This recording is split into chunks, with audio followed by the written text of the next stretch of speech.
आणि शरद पवार साहेबांच्या जे काही भेटी आहे ते वसंतदादा शुगर इन्स्टिट्यूट, रयत शिक्षण संस्था या निमित्तानं होणं हे काही फार त्यामध्ये राजकीय अर्थ काढू नका।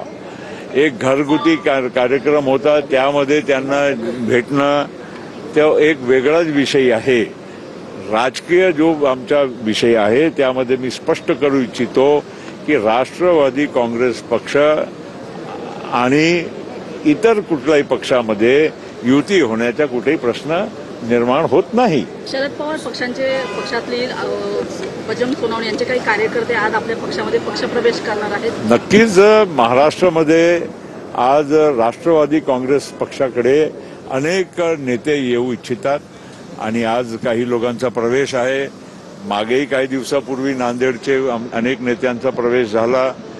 सतत हा कार्यक्रम चालू राहणार आहे, कारण महाराष्ट्रामध्ये महायुती एकदम स्ट्रॉंग चाललेली आहे।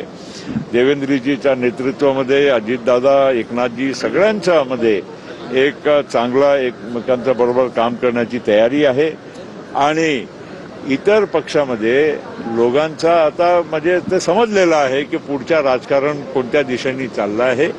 देशामध्येही मोदी साहेबांचं नेतृत्व आज किती लोकांना प्रिय आहे हे पण आपल्याला वारंवार हरियाणा असो, जम्मू असो, महाराष्ट्र असो, दिल्ली असो या सगळ्या निवडणुकीमध्ये जे निकाल लागले त्यामधून सिद्ध होत आहे की आज भारतीय जनता पार्टी एनडीए हा जो आमचा जे गठबंधन आहे ते एकदम स्ट्रॉंगली चाललेला आहे, मजबूतीनं काम करत आहे। एका बाजूला पवार कुटुंबीय सातत्याने भेटताना पाहायला मिळत असताना दुसऱ्या बाजूला ठाकरे बंधू देखील एकत्र येतील, त्यांची युती होईल अशा चर्चा सुरू आहे। आता असं आहे की हा